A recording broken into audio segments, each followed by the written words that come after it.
السلام علیکم ورحمۃ اللہ وبرکاتہ۔ آن لائن سیرت کوئز مقابلے کا تیسرا راؤنڈ الحمدللہ چل رہا ہے۔ اس تیسرے راؤنڈ کے ابتدائی 3 دنوں کے صحیح جوابات آج کی ویڈیو میں آپ حضرات کے سامنے پیش کیے جا رہے ہیں۔ پہلے دن کا پہلا سوال تھا، آپ صلی اللہ علیہ وسلم نے کن 2 صحابہ کو بھیج کر اپنی بیوی بچوں کو مدینہ بلوایا؟ اس کا صحیح جواب ہے حضرت عبداللہ ابن ابو بکر اور زید رضی اللہ عنہ کو بھیج کر آپ علیہ السلام نے اپنی بیوی بچوں کو مدینہ بلایا۔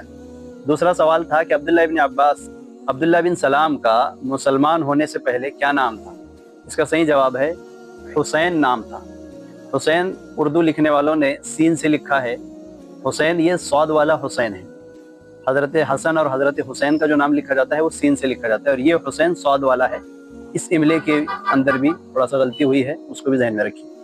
تیسرا سوال ہے، بنی قینقاع، آپ صلی اللہ علیہ وسلم نے یہودیوں کے خاندان بنو قینقاع کے ساتھ کیا معاملہ فرمایا؟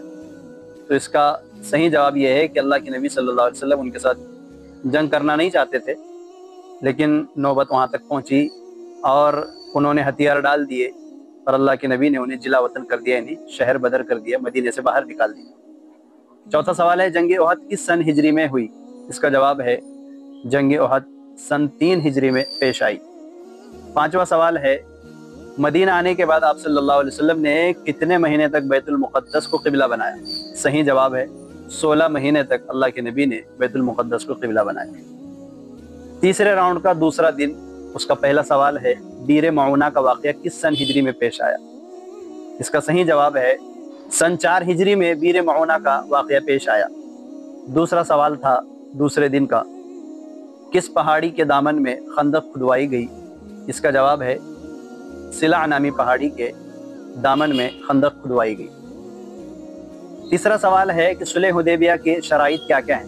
اس کا جواب یہ ہے کہ صلح حدیبیہ کی چند شرطیں تھیں۔ پہلی شرط یہ ہے کہ مسلمان اس سال واپس جائیں، دوسری یہ کہ آئندہ سال صرف 3 دن آئیں اور عمرہ کر لیں اور صرف تلوار ہی لے کر آئیں۔ تیسرا یہ کہ مکہ سے کوئی شخص مسلمان ہو کر مدینہ جائے تو اسے واپس کر دیں، اور مدینہ سے کوئی شخص مرتد ہو کر مکہ آئے تو اسے واپس نہیں کیا جائے گا۔ چوتھی شرط یہ تھی کہ 10 سال کے لیے دونوں فریق میں، یعنی دونوں میں، مسلمانوں اور مکہ والوں میں، مشرکین میں جنگ بندی رہے گی۔ اس طرح کے یہ معاہدے ہوئے تھے۔ چوتھا سوال ہے کہ ہجرت کے سفر میں غار ثور کے قریب بکریاں کون چراتے تھے؟ اس کا جواب ہے حضرت ابو بکر کے غلام ہیں یا عامر بن فہیرہ، یہ بکریاں چرایا کرتے تھے۔ پانچواں سوال ہے کہ اللہ کے نبی صلی اللہ علیہ وسلم نے ہجرت کے سفر میں مدینہ جانے کے لیے کون سا راستہ اختیار کیا؟ اس کا صحیح جواب ہے سمندر کے کنارے کا راستہ اختیار کیا۔ غیر معروف راستہ، نامعلوم راستہ، معمول کے خلاف جو راستہ تھا وہ راستہ اللہ کے نبی نے اختیار کیا تھا۔ تیسرے دن کا پہلا سوال ہے کہ جنگ احد میں کتنے صحابہ شہید ہوئے؟ اس کا صحیح جواب ہے کہ 70 صحابہ شہید ہوئے۔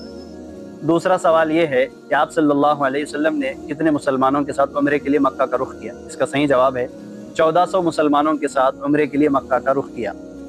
تیسرا سوال ہے تیسرے دن کا کہ کس غزوے میں آپ صلی اللہ علیہ وسلم کے شہادت کی خبر مشہور ہوئی؟ اس کا صحیح جواب ہے غزوہ احد میں۔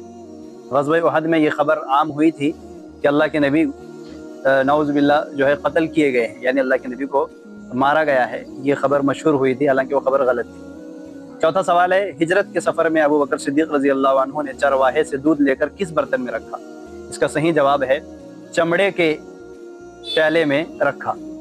پانچواں سوال ہے مدینہ پہنچتے وقت آپ صلی اللہ علیہ وسلم کے قافلے پر سب سے پہلے کس کی نظر پڑی اور اس نے کیا کیا؟